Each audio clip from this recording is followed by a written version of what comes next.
Welcome! In today's tutorial I will show you how to use our tank restoration kit. Those familiar with the issue of rust in the tank know the problems they can cause. That's why today I will demonstrate how to de-rust the tank and subsequently coat it with our two-part epoxy tank sealer.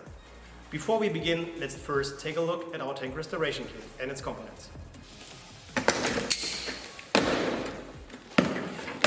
Every tank restoration kit contains a tank cleaner for the first step that we use for just cleaning the tank. The second step, we use our rust converter to remove the rust inside the tank. And for the we have our two-part epoxy tank liner. In every kit you will find a two-part metal repair kit that you can use for fixing any leaks in the tank.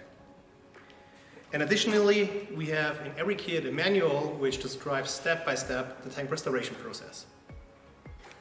Before we get started, let's check the current inside the tank.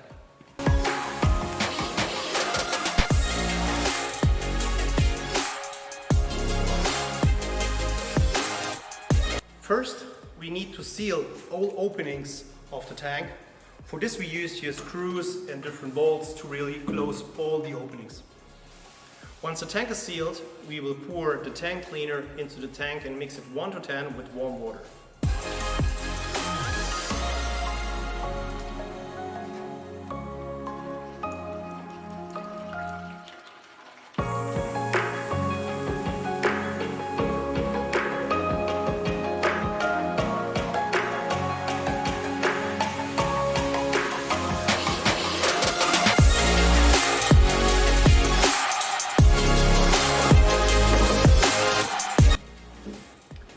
Now we give the tank a good shake and let the cleaner work its magic.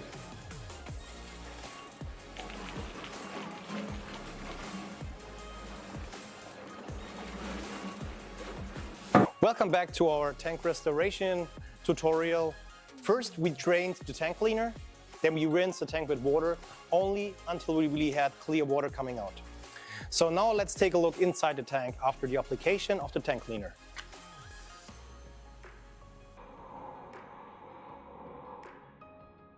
The tank is still slightly moist after washing, which is perfect for the application of the rust converter. Now we seal the tank again and pour the rust converter into the tank.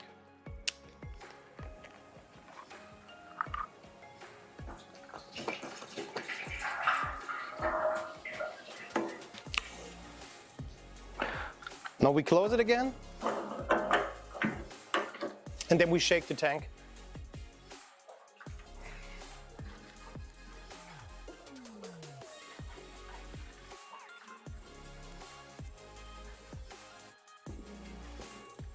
After we shake the tank, we let now react the converter for about 24 hours and then we wash off the tank again. Welcome back. Yesterday we gave our tank another good shake to make sure the rust converter got into every nook and cranny. This morning it was time for the rough rinse. It's super important that only clear water comes out of the tank. A little tip from me, I always use a coffee filter at the end of the rinsing process. This way you can immediately see if rust particles are still being rinsed. Now let's take a peek inside the tank using an endoscope to see what was happening.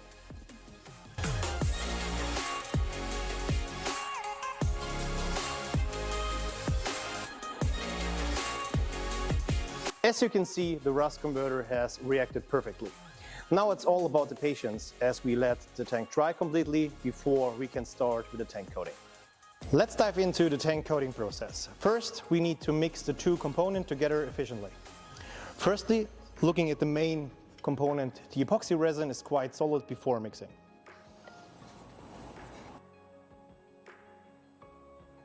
Now let's mix the two components. We drilled a small hole in the lid of the first component to make mixing with a steering rod a bit easier. There's enough space in the can of the component A to mix both components together. While the components can be also manually mixed in this tutorial, we're using a cordless drill to fasten the process and make it a little bit easier.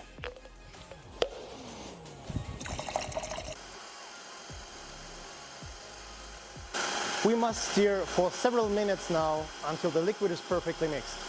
Now the two components are roughly mixed. Let's have a look at the tank coating. It should now be quite fluid, similar to a paint.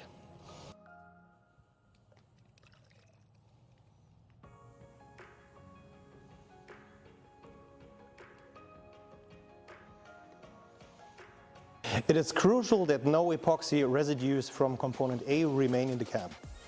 After the material is perfectly mixed, all the tank openings are sealed, we are ready to go, and we proceed to pour the tank liner into the tank via the filler neck.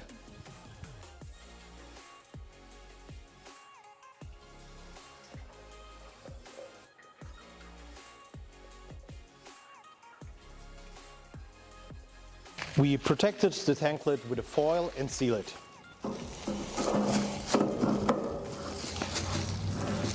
Now we will repeatedly rotate and flip the tank to ensure the tank coating roughly covers the entire interior of the tank.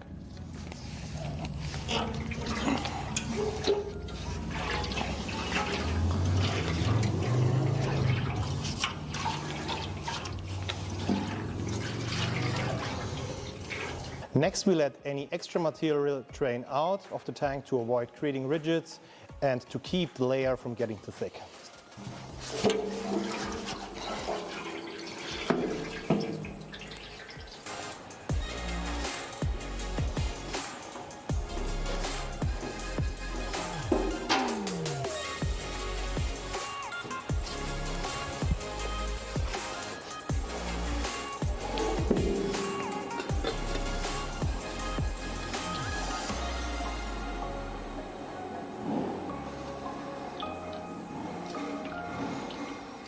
We position the tank so that the largest opening is downward and introduce external air into the tank. The air volume on the compressor has been minimized so much that only a gentle airflow comes from the blowgun. Quick tip for anyone using tanks with baffle plates, like those typical found in sport cars. It's crucial to make sure that air circulation evenly inside the tank.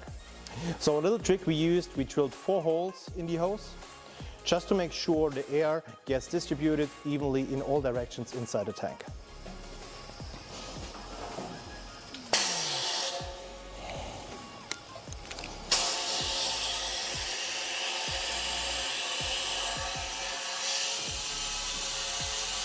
The sufficiency of the airflow can be effectively tested by feeling a slight airflow at the bottom of the tank.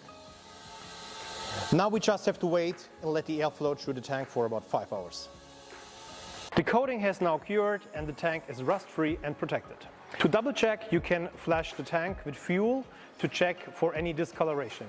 After that, the tank can be used and installed as usual. If any questions arise, feel free to contact us. My colleagues and I are happy to assist you further.